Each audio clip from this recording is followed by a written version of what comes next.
my channel. Perkenalkan, nama saya Kurnia Mawada dari Prodi Pendidikan IPA dengan NPM A1M022034. Di sini saya memiliki kata-kata motivasi, yaitu the harder you work for something, the more you feel when you achieve it. Kali ini saya akan membahas tentang dasar-dasar pengetahuan, penalaran, dan logika dengan mata kuliah Filsafat Pendidikan dengan dosen pengampu Bapak Dr. Muhammad Kristiawan MPD. Muncul sebuah pertanyaan, yaitu apa itu penalaran? Jadi, penalaran merupakan suatu proses berpikir dalam menarik suatu kesimpulan yang berupa pengetahuan. Penalaran menghasilkan pengetahuan yang dikaitkan dengan kegiatan berpikir dan bukan hanya dengan perasaan. Namun, tidak semua kegiatan berpikir harus menyandarkan diri pada penalaran. Kemampuan menalarlah yang membedakan manusia dari binatang. Kemampuan menalar inilah kekuatan manusia yang menyebabkan manusia mampu mengembangkan pengetahuan. Binatang juga mempunyai pengetahuan, tetapi hanya sebatas untuk bertahan hidup saja. Ada sebuah paham bernama paham empirisme. Jadi paham empirisme adalah paham yang menyatakan bahwa fakta yang tertangkap lewat pengalaman manusia adalah sumber kebenaran. Cara penalaran yang digunakan oleh paham empirisme adalah penalaran secara induktif. Ciri-ciri penalaran ada dua. Yang pertama, adanya suatu pola berpikir yang secara luas dapat disebut logika. Yang kedua, sifat analitis dari proses berpikir tersebut. Prinsip-prinsip penalaran atau aksioma penalaran merupakan dasar semua penalaran yang terdiri atas 3 prinsip. Yang pertama, prinsip identitas, menyatakan bahwa suatu hal adalah sama dengan halnya sendiri. Yang kedua, prinsip non-kontradiksi, memperkuat prinsip identitas yaitu dalam sifat yang konsisten, tidak ada kontradiksi di dalamnya. Yang ketiga, prinsip eksklusif, di mana menyatakan bahwa sesuatu jika dinyatakan sebagai hal tertentu atau bukan hal tertentu, maka tidak akan mungkin ketiga hal tersebut merupakan jalan tengahnya. Apa itu logika?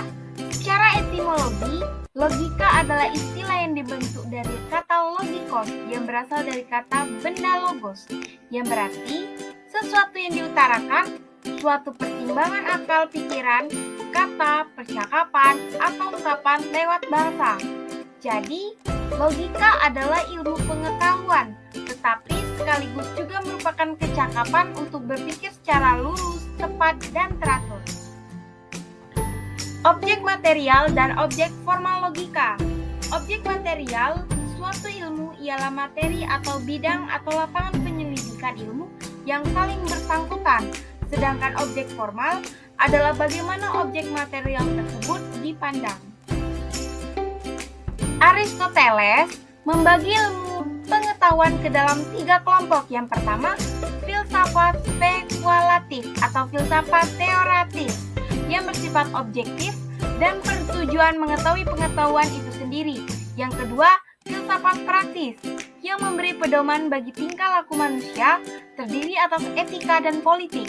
Yang ketiga, filsafat produktif yang membimbing manusia menjadi produktif lewat keterampilan khusus, terdiri atas sastra, retorika, dan estetika. Kemudian ada sejarah logika atau histories of logic.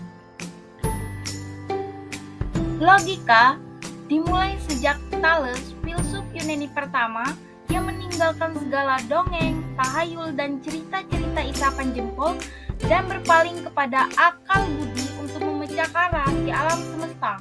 Thales mengatakan bahwa air adalah arke dalam bahasa Yunani yang berarti prinsip atau asas utama alam semesta.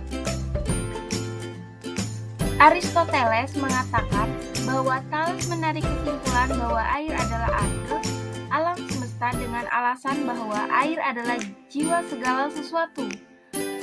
Aristoteles membagi air menjadi 4 bagian. Yang pertama, air adalah jiwa tumbuh-tumbuhan.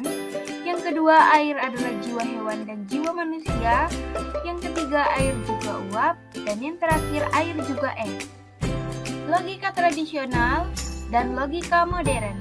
Logika tradisional membahas dan mempersoalkan definisi, konsep, terminologi menurut struktur, susunan, dan nuansa serta seluk-beluk penalaran untuk memperoleh kebenaran yang lebih sesuai dengan realitas.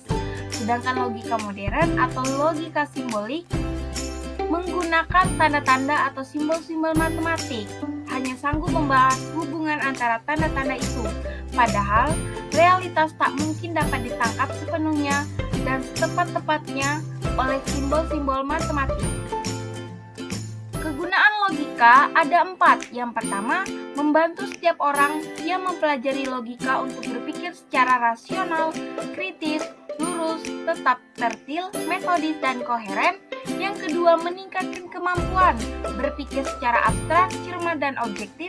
Yang ketiga, menambah kecerdasan dan meningkatkan kemampuan berpikir secara tajam dan mandiri. Yang terakhir, meningkatkan cinta akan kebenaran dan menghindari kesalahan-kesalahan berpikir, kekeliruan, serta kesesatan. Cukup sekian pembahasan materi kali ini. Jangan lupa like, komen, dan subscribe. Dan jangan lupa bagikan ke teman-teman kalian. Semoga bermanfaat. Thanks for watching. See you. Wassalamualaikum warahmatullahi wabarakatuh.